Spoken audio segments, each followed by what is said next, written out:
हा 8 वर्षापासून संपूर्ण भारतात चालू आहे। हे फक्त परभणीचे एवढे जमलेले लोक नाही, परभणीला तर खूप लोक आहेत अजून जिल्ह्यामध्ये, पण पूर्ण भारतामध्ये तामिळनाडूपासून अंदमान निकोबारपासून काश्मीरपर्यंत सगळीकडे EPS 95ची राष्ट्रीय संघटना मराठवाड्याने मोठं केलं। हे आंदोलन मराठवाड्याने मोठं केलेलं, हे तुमचं आंदोलन आहे आणि म्हणून आज संपूर्ण भारतात मराठवाड्याने उद्भवलेलं आंदोलन एका वडाच्या रूपात, वटवृक्षाच्या रूपात फैललं आहे। आपण अनेक आंदोलनं केली, सर्वांनी सांगितलं इथे खूप प्रकारची आंदोलनं केली आणि आपल्याला पंतप्रधानांनी 2 वेळ भेटीस बोलावलं, अर्धा तास आपल्याशी चर्चा केली आणि चर्चा केल्यावर सांगितलं हा मुद्दा सोबत घेतला झाला पाहिजे। तर झालं काय, त्या भेटीलाही 4 वर्ष होऊन गेले, अजून काम झालेलं। त्याच्यामुळं लोक आम्ही सगळे खवळलेलो आहोत, बरोबर आहे की तुम्ही? आणि आमच्या भावना आता आज तीव्र झालेल्या आहेत।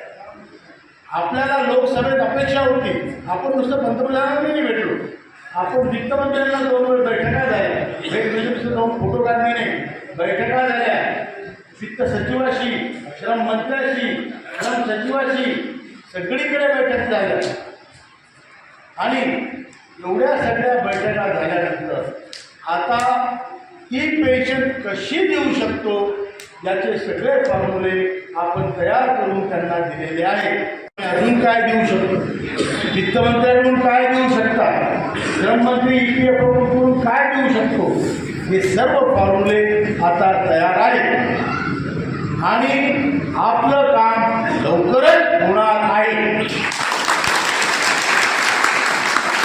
1 लाख लोक आणि 7.5 कोटी लोक जे रोज दर महिन्याला अंशदान करतात, त्या सर्वांना नेवल साहेब, त्या सर्वांचा फायदा होणार आहे।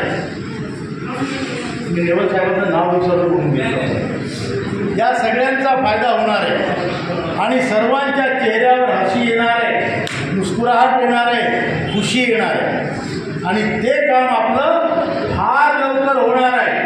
पण कंडिशन काही फुकट मिळतं का जगात? जगात काहीही फुकट मिळत नाही। तुम्हाला देवही पाहिजे असला तरी भक्ती करावं लागते, तोही फुकट भेटत नाही।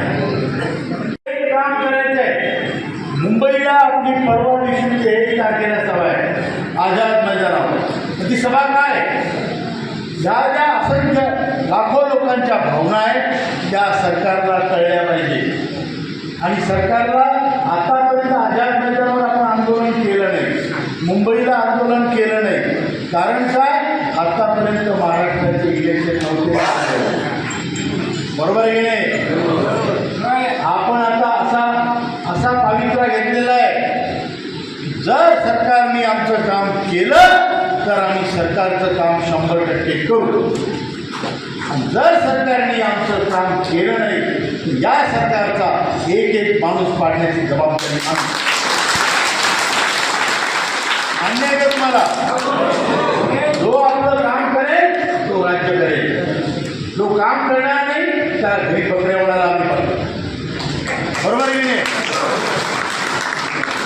हे आपण संकल्प घेतलेलं आहे आणि हे आपण त्यांना सांगितलं आहे, दिल्लीवरून सांगितलं, गावागावात सांगितलं, जिल्ह्यात आंबेडकर साहेब मीटिंग लावतात तिथे सांगितलं आणि आता आपल्याला हे मुंबईला जाऊन सांगायचं आहे की आमचं जर काम केलं तरच तुम्ही पुन्हा राज्यावर येऊ शकता, नाही तर तुमचं येणं मुश्किल आहे। हो, आता या आपण तोंडाची वाफ नाही घालवत, आपण तोंडाने नुसतंच सांगत नाही, कारण महाराष्ट्रामध्ये EPS 95च्या संघटनेची म्हणजे तुमची ताकद काय मी तुम्हाला सांगेन।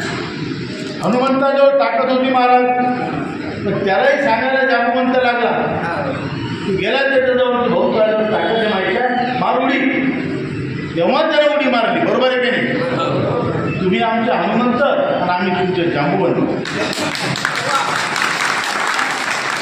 तुमच्यात ताकद आहे। महाराष्ट्रात रिटायर्ड EPS 95 लोकांची संख्या ही 13 लाख आहे. किती? 13 पाची पाडेपाट फक्त पैसे तरी मोजा. भाडे एकदम पाठ. पैसे मोजायला लागले की 12 झाली खतम. 700 मोजले खतम.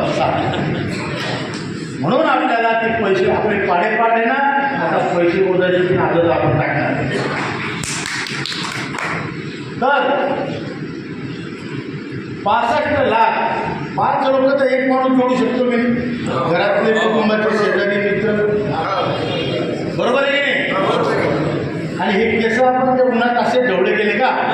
5 लोकांवर तर आपण पैसे नाही कमवले हो, पण माणसं कमवले ना.